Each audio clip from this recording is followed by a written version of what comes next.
Hello out there, everyone.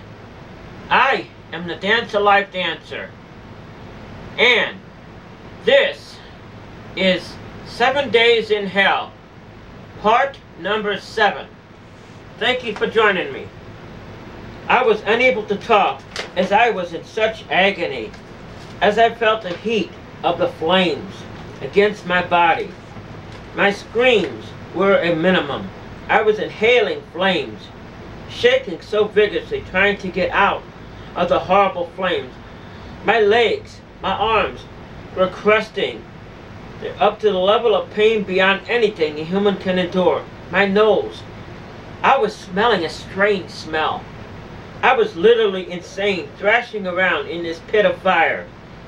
As I felt my legs begin to seize up, and I felt the scalding hot. It was creeping up my painful leg. As I was thrashing and moving my burned up hands, I felt them sizzling on top of my head. I felt sizzling on top of my head too, as I felt my long hair burning off. It smelled, the smell was awful. My stomach was feeling very strange and painful. It was turning black. I was in so much incredible pain. All I can tell you is the horrors I remember. As I so desperately tried to get myself out of the fire. I was swishing, throwing my hands, dancing around in incredible pain. As I touched the side of my chest, to my horror, I felt all of my skin rolling down to the side of my chest. As I was feeling so much horrific burning pain, the smell was sickening. And the feeling of my hot lumpy flesh rolling down by my side as I was screaming out loud. I lost my voice. I didn't stop screaming as my body was being torn to pieces. I was not sure what it was.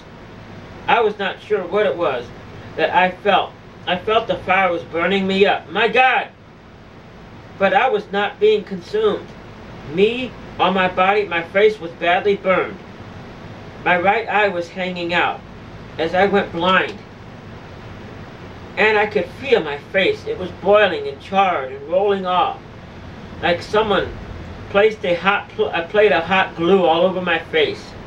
All over my face. I could still see somehow, hazy, but I could still see. I could feel something strange happening. My God! I was in such torturous pain as I felt hot flesh running down like liquid glue running down your leg. My leg bones were showing. As I felt hot flesh running down like liquid. It was violently shaking. My head was in insane pain. I fought desperately, so desperately to talk, to scream out in agony for help. Any help from God, any kind would do. As I began to feel sleepy and strange, I again saw what was Jesus on my way in the corner, way off in the corner. My mom was standing so very far away, but I could see her. I nearly couldn't see her. Then, my friend, I seemed to have passed out. Oh, I passed out. I'm not sure of what happened when I woke up. I was in the cell again. I was very, very slow to move at first. I couldn't move a muscle. As I was in such shock, everything around me was so strange, I was afraid to look at myself and see what happened to my body. I was so terrified to take a look down to see if I had a body left, or if I was horribly disfigured. Was I in hell? Was I in purgatory? Was I in limbo? As I let out a scream so very loud. Please God help me! As I reached out my arms to the heavens towards God, shaking them with every ounce of strength I had left. Just then, I saw a bright light, because it was so darker than anything I've ever seen. Other than the red whipping flames in the sky, you could see nothing. I then heard the voice saying, "Shall we leave Susan here?" The voice said, "Shall we leave Susan here? Or should we send her back to Earth?" The next thing I realized, in total shock, I was walking in what seemed to be, I could only I could only say I was walking in what was an indescribable place. It was dark with lots of strange turns and corners, like a hell house, and like a fun house, and walls without shape. It was nearly beyond any description, except that of a fun house, if you might find it a circus or something. The room was pure white, as if I were in a clouds or somewhere. White smoke was everywhere. I was stunned, looking around. Nothing had a surface, nor did I have a floor to stand on or a roof. I began to hear what sounded like at least 9 different voices, all male. Male in sound, and I walked down this place.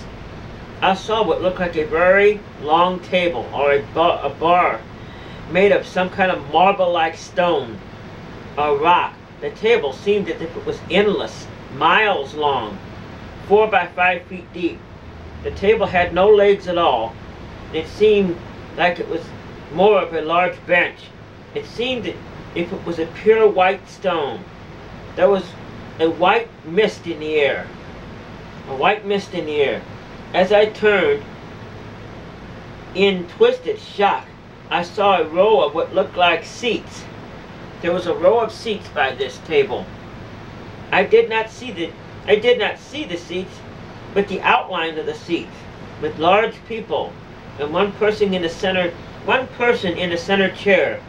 The seats were gold color, like a king's chair would be. I could not see their faces, only their outlines. The rest of them were very similar, but much smaller in size. I realized, without thinking, because I simply knew that these people were judges. They had on judges' outfits. I could hear them, and the many voices talking about me, trying to decide where to send me. I was in the Judgment bar of God, the Judgment room. As I froze with fear, falling to my knees so petrified, I couldn't move. I feared that I somehow was standing. I was standing in the Judgment room of God, and I was about to be placed in the judgment seat, where there actually was no seat to sit on. There was no seat to sit on. My fears came out of my mind in front of me. Oh, they came out so literally. I could see patches of my life in front of my face. The fear was so deep and in depth, I froze like ice cold. As I was being led somehow towards the judgment seat of God to be judged. Can you imagine that? Being led towards the judgment seat of God. Can you imagine? I can't even describe how it is I felt when that happened. Oh, I stood there for what seemed like hours or perhaps days. All my life's works and doings and deeds were being read out and shown to me in front of me. I remember that so good. Oh God, I was so terrified as I saw myself as a child. I saw myself and what I did in my life. I was so terrified. All I could do was nod and whisper yes, no, and say that I'm sorry. I'm sorry, Lord. Then the judges, whom I couldn't see through the white mist, kept saying, well, let's send Susan back to Earth. Back to life. Then another different judge would Then another different judge would speak up and say, no, Susan did this, And she did that out of Susan's own mind. This out of Susan's own mind. No, she did this and she did that. Oh. That is out of Susan's mind. Go. Send Susan to hell. My heart fell when this judge said that. This and that out of Susan's own mind. My heart fell. They fell through my feet. As another judge spoke up, saying, yes, she did that, but however, Susan did this to correct that. I think Susan should get another chance. The entire thing was like a court case was being done. And you could hear in court, however. This was not in court. This was not court. This I knew was the final judgment place. The final place, the judgment bar of God. His seat. I heard these judges, so many of them, talking about all about the things I did in my life. They were taking turns, saying they should send me to hell. They should send me to earth. Should we send her to hell? Should we send her to earth? Should we send her to hell? Back and forth for days. I heard these judges say, many of them say things that I did in my life. They listed every one of my deeds and showed me the things that I had forgotten long ago.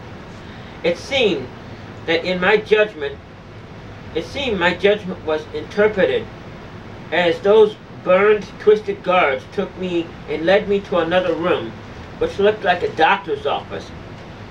I was now in a room that looked like a doctor's office. However, I knew that this man was an angel sent from God.